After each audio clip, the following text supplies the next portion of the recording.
And there you have the legacy media rushing to exploit the tragedy in Texas by trying to blame the president. Let's bring in political and media strategist Christina Pascucci and the host of the Isabel Brown Show, the Daily Wire's Isabel Brown. Thank you both for coming on. It's amazing, Christina Pascucci, to you first. You would think the media would just stop, wait, as common sense say, and see if they've got the facts right before they jump forward, but they don't. Yeah, as a mother of a young girl and soon to be boy, I'm expecting right now. Congratulations. Thank you. You know, anyone who's looking to politicize a tragedy in which you had 8-year-old girls swept out from their bed to their death needs to stand the hell down. I mean, that's really what it comes down to.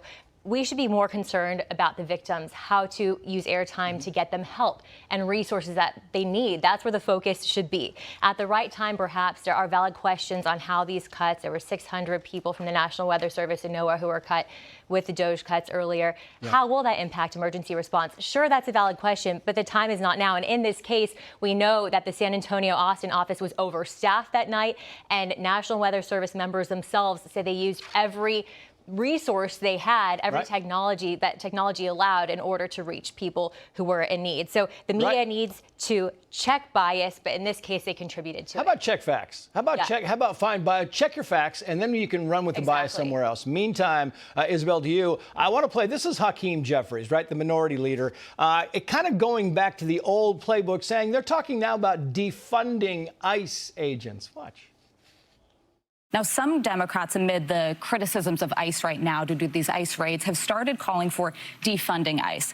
Do you think that's effective going into the midterms, and do you support those calls? Well, I definitely think that, we need aggressive oversight as it relates to the overly aggressive behavior that we've seen, from ICE, from the Department of Homeland Security. It's not what the American people actually, in my view, voted for.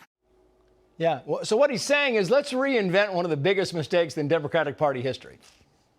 Isabel.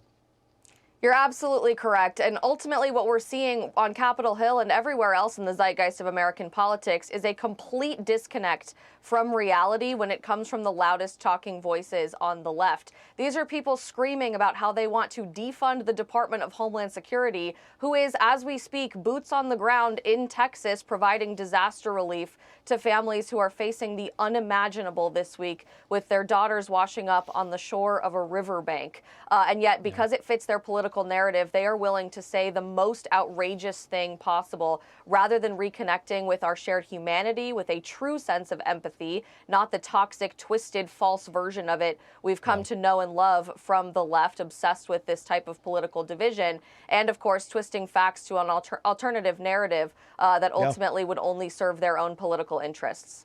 Meantime, here's the CNN guy, the data guy. He's laughing about Elon Musk's new America Party. Watch. This entire thing makes very little sense to me. It makes about as much sense as selling sand in the desert. Well, I calculate it to be about 4%, just 4%, 1, 2, 3, 4% of all voters. What is that base made up of? Well, it's those who view Elon Musk favorably and the GOP unfavorably. Because it turns out most of the people who like Elon Musk already like the GOP already. That is, they already have a party for him. Yeah, it's called the Republican Party, Christine, is what he's trying to say. He didn't mince words there, did he? He had another interesting stat. Since 1970, only 0.2% of all those elected to Congress, that's 24 out of 13,000 people, were part of an independent party, third party, or a write-in. So, I mean, he has a huge mountain to climb. The question is, what is his real intended goal here? Because third parties have been shown to alter history, as we've seen in past presidential elections. There's one thing for sure in politics these days, though.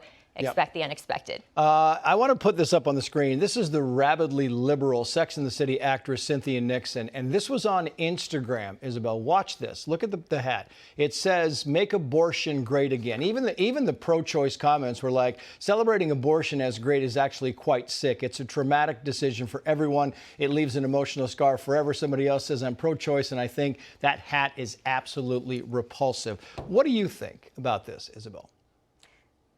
Ultimately, as disgusting as this is, and as unsurprised as I am to see something like this from a leading Hollywood actress, the comments are what I really hope we can focus on, because just as we're seeing this insane response from from leftists all over TikTok and Instagram from these floods, saying that because these little girls are white or their parents happened to wear a MAGA hat, somehow they deserved for this to happen. You're now seeing a celebration openly of abortion with these baseball caps dating back to cakes that Miley Cyrus was licking on Instagram. But the big change that we're seeing in the last few months, I've noticed from young women in particular, is the backlash to this. We are no longer accepting that it is uplifting or empowering for women to have their own lives risked on the operating table or from an abortion pill. We're no longer accepting that killing our own children is the only way that we are able to succeed. I have a 10-week-old baby asleep upstairs, and I am absolutely loving every second of being a mom and working. And we're certainly no longer expecting that the left is the sole voice dedicated to the empowerment